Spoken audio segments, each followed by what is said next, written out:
आजाद के आने से मायावती या बीएसपी के जो वोट बैंक पे बहुत प्रभाव पड़ रहा है। इसीलिए कहा जा रहा है कि बीएसपी या मायावती आजाद से सम्मान का मामला है। और साथ में एक बात और भी कहते हैं कि ये मेरा व्यक्तिगत मामला भी है, तो जरा देखिए कि क्या वो एक्सेप्ट कर रहे हैं। ये भी अपने आप में सवाल उठ जाता है। तो कई तरह की चर्चाएं हैं जो इस बीच चलती हुई दिखाई पड़, लेकिन ऐसा लगता है कि आजाद कहीं ना कहीं पूरे मामले पर जिस तरह खामोश है, बिल्कुल ऐसा लग रहा है कि रोहिणी के जो आरोप हैं उसमें काफी हद तक सच्चाई।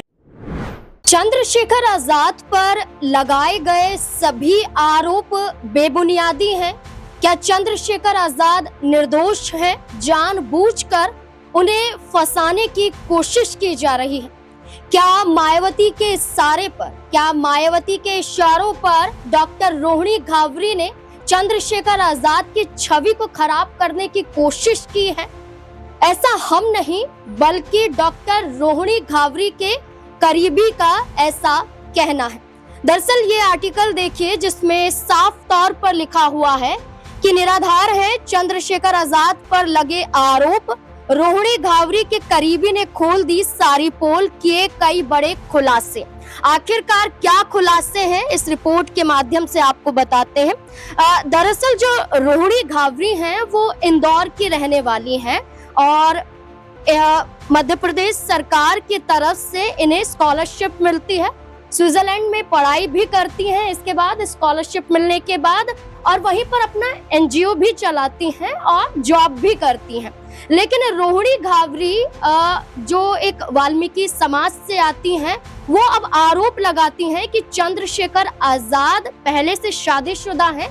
इस बात की जानकारी रोहिणी को नहीं थी, बल्कि चंद्रशेखर आजाद उनसे भी शादी करना चाहते थे, लेकिन ये बात छुपाई गई। लेकिन जैसे ही रोहिणी को इस बात की जानकारी हुई, उन्होंने चंद्रशेखर आजाद से सभी रिश्ते अपने तोड़ दिए और खुलकर मीडिया के सामने आई।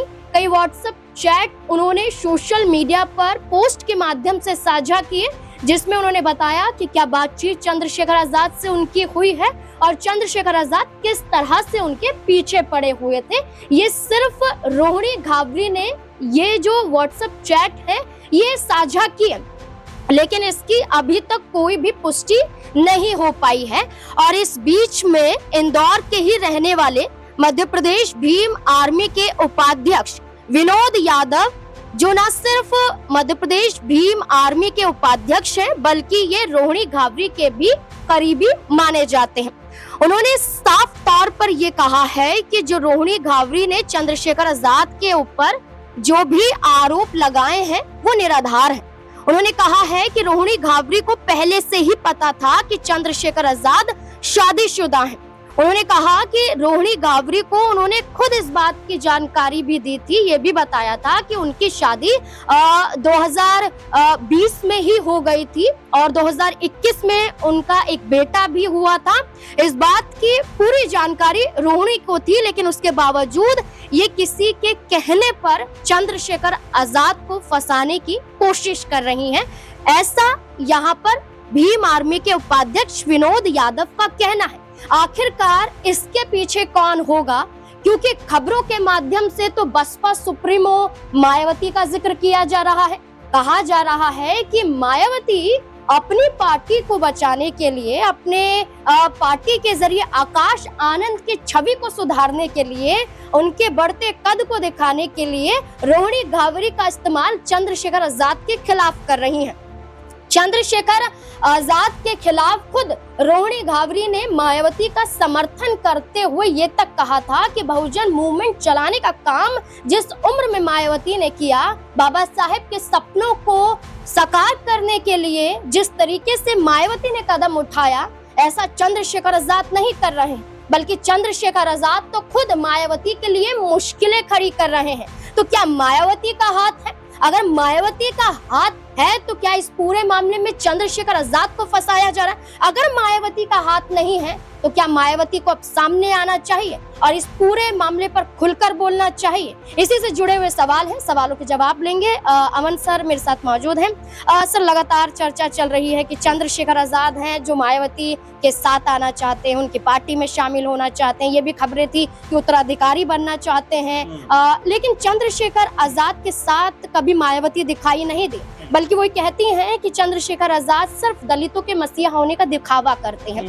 लेकिन अब रोहिणी घाघरी का ये पूरा मामला मायावती को घेर रहा है। क्या लगता है कि मायावती इस पूरे मामले पर चुप्पी तोड़ेंगे? देखिए, जाहिर बात है, क्योंकि यहाँ पर चंद्रशेखर आजाद जिस तरह से उत्तर प्रदेश समेत तमाम देश में उभरते हुए दिखाई पड़े, कई सीटों पर चुनाव उनकी पार्टी ने लड़ा। आपने देखा हरियाणा चुनाव लड़ते हुए नजर आते हैं, उत्तर प्रदेश में तमाम सीटों पर चुनाव लड़ते हुए नजर आते हैं। तो ये बताता है कि आजाद की ख्वाहिश जो है वो बहुत जल्दी अपनी पार्टी को और खुद को मजबूत करने की है, और इसमें काफी हद तक देखा भी जा रहा है कि वो कामयाब भी हो रहे हैं। क्योंकि आप देखेंगे उत्तर प्रदेश में जिस तरह से एक समय बीएसपी का सबसे ज्यादा मजबूत वोट बैंक नजर आता था, लेकिन वही वोट बैंक अब आजाद की तरफ शिफ्ट होता हुआ दिखाई पड़ रहा है। क्योंकि 2024 के जो आंकड़े हैं वो ये बताते हैं नाज़रीन कि उसमें लगभग 8 से 10% जो वोट बैंक है वही मायावती के पास रह गया। और अगर पूरे वोट बैंक की बात की जाए, दलित वोट बैंक की, तो ये 20-22% के आसपास नजर आता है। तो इससे आप देखिए कि आजाद के आने से मायावती या बीएसपी के जो वोट बैंक पे बहुत प्रभाव पड़ रहा है। इसीलिए कहा जा रहा है कि बीएसपी या मायावती आजाद से घबराए हुए हैं। आपको याद होगा जब आकाश आनंद ने कहा था कि ऐसे नेता के बारे में क्या बात करनी जो कभी चुनाव में गया नहीं, जो चुनाव जीता भी नहीं, अगर लड़ा भी है तो। और उसके बाद जब चुनाव होता है 2024 में, और आजाद जो है नगीना सीट के ऊपर एक बड़ी जीत दर्ज करते हुए नजर आते हैं, और वहां अगर मायावती की पार्टी को देखा जाए तो एक भी सीट उनको नसीब नहीं होती, उल्टा उनका जो वोट बैंक है वो भी घटता हुआ दिखाई पड़ता है। तो ये तमाम कारण है कि जिससे ऐसा लगता है कि आजाद जो है वो ज्यादा लोकप्रिय, ज्यादा मकबूल हो रहे हैं। और यहाँ पर अगर देखा जाए दलितों में वाकई जो युवा हैं वो उनको बहुत ज्यादा पसंद भी करते हैं, उनके बारे में बहुत ज़्यादा बातें भी करते हैं। आपने देखा कि हर जहां कहीं भी दलितों के ऊपर कोई अत्याचार होता है, या तो आज़ाद या उनके साथ में जो साथी हैं वो कोई ना कोई वहां पहुंच जाता है, जिससे ऐसा लगता है। ये सवाल बार बार उठ रहे थे कि अगर आपको लग रहा था कि चंद्रशेखर आजाद आपको धोखा दे रहे हैं या उन्होंने जानकारी छुपाई, तो आखिरकार अब आप सामने क्यों आई हैं? या इससे पहले भी वो सामने आई थी, तब यहाँ पर चंद्रशेखर आजाद एक मुकाम को हासिल कर चुके थे?